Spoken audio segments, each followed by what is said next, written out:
the Rahasyam, give me one small request.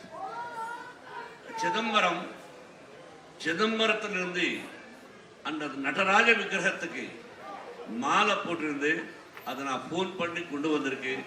அப்புறம் Balaji Tirupati shall I want to do small fun. കണ്ണപ്പയുടെ മുഴുവൻ crew Mohan Babu sir, Vishnu Garu എല്ലാവരും ആർട്ടിസ്റ്റുകളെ ചേർന്നിട്ട് നമ്മുടെ സ്വന്തം ലാലേട്ടന് ഒരു ഫെലിസിറ്റേഷൻ നടത്താൻ പോവുകയാണ്. There's no better way of honoring the pride of Indian cinema, and that's been done by Kannappa team.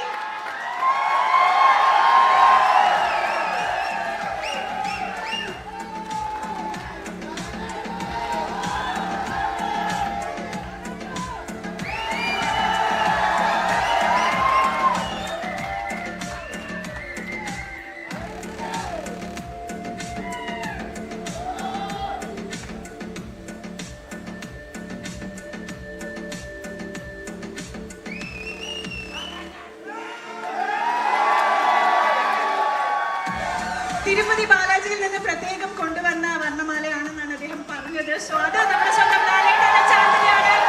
Doctor Mohan Babu sir.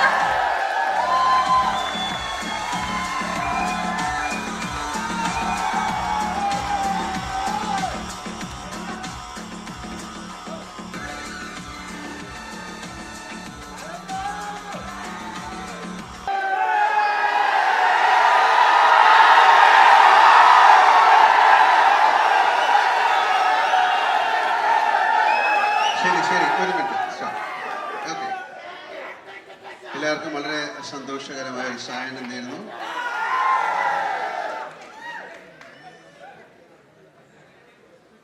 ഇതൊരു മലയാള സിനിമയല്ല, ഒരു തെലുങ്ക് സിനിമ തുടങ്ങിയിട്ട് അത് നമ്മുടെ കേരളത്തിലേക്ക് വരികയാണ്. പണ്ട് കാലങ്ങളിൽ ഒരുപാട് തെലുങ്ക്, കന്നഡ, ഹിന്ദി സിനിമയൊക്കെ ഡബ് ചെയ്ത് വരുമായിരുന്നു.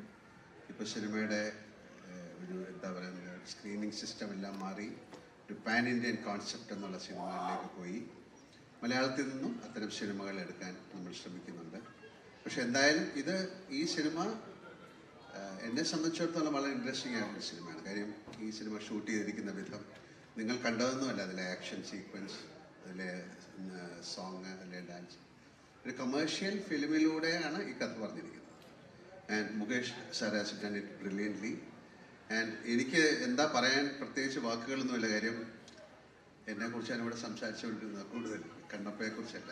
എന്തായാലും ഒരുപാട് സന്തോഷം. കാര്യം ഇങ്ങനെ വേണം ഒരു ഇൻഡസ്ട്രി, ഒരു കുടുംബം പോലെ പോകുമ്പോഴാണ് അതിന് ഒരുപാട് നന്മകൾ ഉണ്ടാകുന്നത്. ഇത് ഒരു പാൻ ഇന്ത്യൻ ഫിലിം എന്ന് പറയുന്നത് ഇങ്ങനെയാണ്. നമ്മുടെ നാട്ടിലുള്ള അല്ലെങ്കിൽ എല്ലാ ഭാഷകളിലുള്ള ആക്ടേഴ്സ് ടുഗദറായിട്ടൊരു വലിയ സിനിമ ചെയ്യുക എന്ന് പറയുന്നത് ഈസി ആയിട്ടുള്ള കാര്യമല്ല. They have succeeded in that.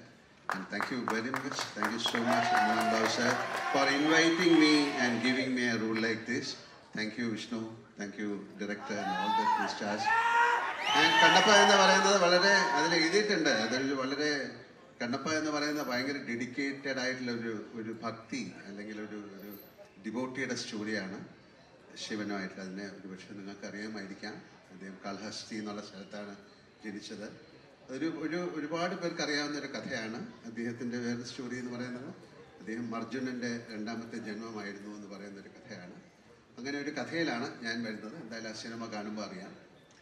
എന്നെ സംബന്ധിച്ചിടത്തോളം അവിടെ പോയി ഷൂട്ട് ചെയ്യുക, ഇങ്ങനത്തെ ഒരു സ്റ്റോറിക്ക് അല്ലെങ്കിൽ എല്ലാം പ്രസിദ്ധമായ ഒരു സിനിമയിൽ അഭിനയിക്കാൻ സാധിക്കുക എന്ന് പറയുന്നത് ആസ് ആൻ ആക്ടർ എനിക്കത് വളരെ അംഗീകാരമാണ്. തീർച്ചയായിട്ടും മിസ്റ്റർ മോഹൻ ബാബു, അദ്ദേഹത്തിൻ്റെ ഫാമിലി ആയിട്ടുള്ള എൻ്റെ ബന്ധം ഈ പറയുന്ന പോലെ തന്നെ എനിക്ക് ഏറ്റവും ബഹുമാനവും സ്നേഹമുള്ള ഒരു ഫാമിലിയാണ് മിസ്റ്റർ മോഹൻ ബാബുവിൻ്റെ, വിഷ്ണുവിൻ്റെ.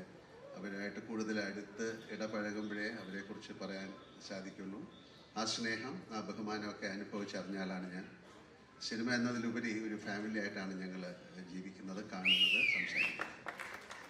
എന്നാലും കണ്ണപ്പ വലിയൊരു എക്സ്പീരിയൻസ് ആകട്ടെ, ഒരു വിഷ്വൽ എക്സ്പീരിയൻസ് ആകട്ടെ. നമുക്ക് തീർച്ചയായിട്ടും ഇത്തരം സിനിമകൾ അത് മൊഴിമാറ്റം ചെയ്ത് മലയാളത്തിൽ വരുമ്പോൾ, കാര്യം ഇന്ത്യയിലെ ഏറ്റവും വലിയൊരു ഇൻഡസ്ട്രിയാണ് തെലുഗു ഇൻഡസ്ട്രി. ഏറ്റവും വലിയ ഇൻഡസ്ട്രിയാണ്. ഏറ്റവും സിനിമയെ സ്നേഹിക്കുന്ന ആൾക്കാരാണ്. അവിടുത്തെ സിനിമകൾ 99% പരാജയപ്പെടാറില്ല. കാര്യം അവിടുത്തെ പ്രേക്ഷകർ ആ സിനിമ അത്രയധികം റെസ്പെക്റ്റ് ചെയ്യുന്നു. അവർ ആ സിനിമ എങ്ങനെയെങ്കിലും സക്സസ്സിലേക്ക് കൊണ്ടുവരാൻ ശ്രമിക്കുന്നു. അപ്പോൾ അങ്ങനെ ഒരു ഇൻഡസ്ട്രിയിൽ നിന്ന് അവരൊരു വലിയൊരു സിനിമ എടുത്തു. ഒരുപാട് വർഷത്തെ ഒരു പ്ലാനിങ് ആണ് ഈ സിനിമ. ഇത് ന്യൂസിലാൻഡ് എന്ന് പറയുന്ന സ്ഥലത്ത് ഏറ്റവും മനോഹരമായ ഒരു സ്ഥലത്താണ് പോയി ഷൂട്ട് ചെയ്തിരിക്കുന്നത്. അതിനെ ഇവിടുന്ന് എത്രയും ആൾക്കാരെ കൊണ്ടുപോയി വളരെയധികം മാസങ്ങൾ, 2, 3 പ്രാവശ്യമൊക്കെ പോയിട്ടാണ് അവരത് ഷൂട്ട് ചെയ്തിരിക്കുന്നത്.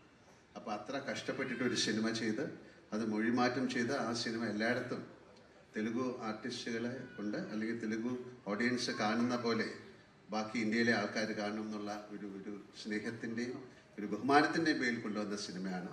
അത് മൊഴിമാറ്റം ചെയ്ത് മലയാളത്തിലേക്ക് വരികയാണ്. നമുക്ക് നമ്മുടെ ഒരു കടമയാണ് ഒരു ഫിലിമിനെ സക്സസ്ഫുൾ ആക്കുക എന്നുള്ളത്. അങ്ങനെ സംഭവിക്കട്ടെ. ഈശ്വരൻ്റെ അനുഗ്രഹം കണ്ണപ്പയ്ക്ക് ഉണ്ടാകട്ടെ.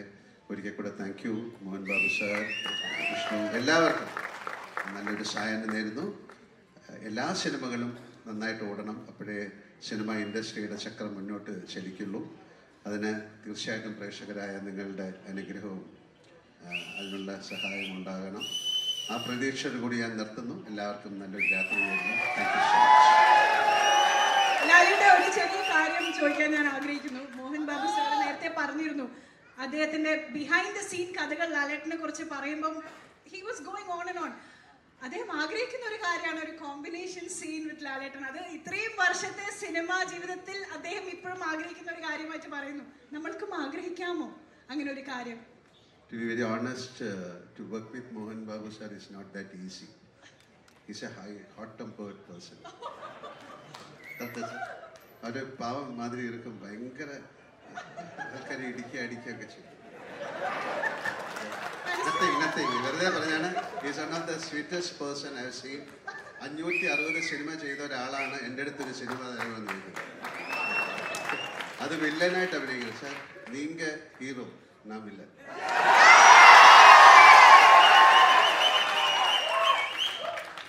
തീർച്ചയായിട്ടും എനിക്ക് ആ ഭാഗ്യം ഉണ്ടാകട്ടെ. നമുക്ക് അടുത്ത് തന്നെ ഏതെങ്കിലും ഒരു സിനിമയിൽ. ഇല്ല, എനിക്ക് സത്യമാണ്. Don't say that.